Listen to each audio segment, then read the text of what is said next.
Tulog na naman ang aking mga babies. Kapapakain ko lang. Mas mamaya naka-ready na yung kanilang gatas. Pagising nila.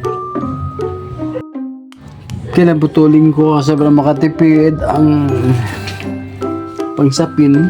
Tapos lalagyan ko siya ng sapin. Kasi papalitan. Kailangan palaging bago. Mukhang nagalit yata kasi nabitin sa pag-inom ng gatas. Kaya bibigyan ko siya ng supplement. Milk. Milk, oh. Ito milk mo, oh. Bibi. Ayan, oh. Yan, oh. Iinom siya ng gatas.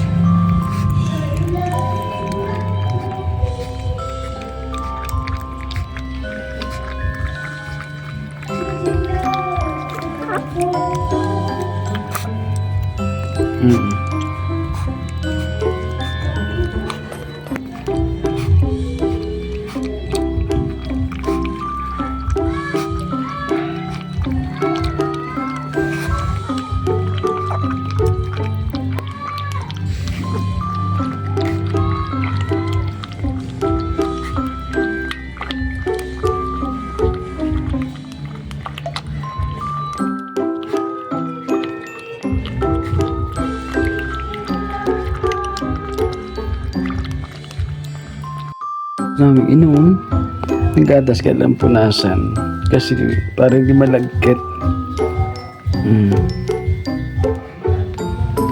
Pagkatapos punasan,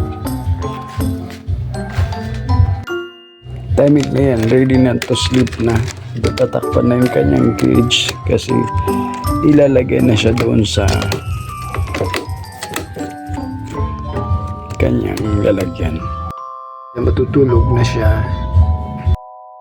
I-prepare ko naman yung isa para sa dalawa. Kaso medyo basa, kailangan palitan. Palitan ng bago. Pinuputol ko ng 4 na putol ang sapin kasi para makatipid kasi mahal. Ito siya bagat, pinakamakulit yan. So, ayan, bibigyan ko ng gatas. Tingnan mo. Ayan. Ganon siya katakaw. Galing lang magdidi yun tapos hindi pa rin kasi pwedeng kasi baka kulang gatas kaya nagme-milk supplement kami para sa kanila para ma-maintain ang paglaki ng mga tuta. Konti na lang ubos na siya.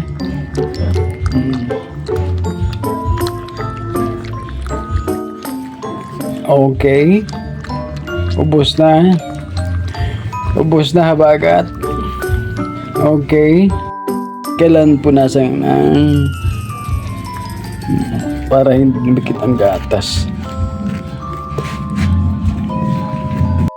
Yan, ready na siya, okay na siya. Kukunin ko naman si Amihan. Ayan. Nanggugulo si habagat. Nanggugulo kaya daman mo. Magulo itong dalawa eh.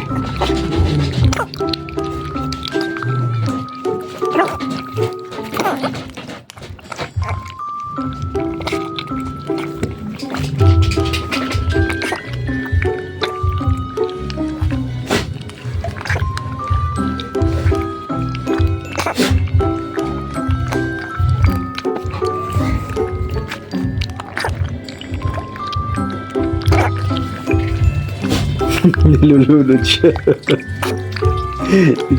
Di ko malalayan dahil hinahawakan ko yung isa eh. Pero Bells, kaya mo yan.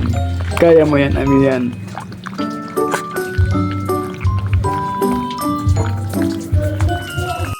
Okay, medyo paubos na yung ganyan. Ubos na yung gatas. Ubos yung nabibigay. Okay. Done. Tapos na.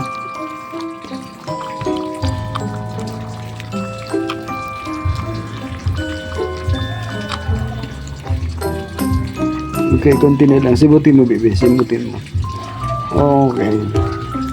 Good. Okay. Medyo paubos na yung ganyan. Ubos na yung gatas. Ubusin mo na, baby. Okay. Done. Tapos na.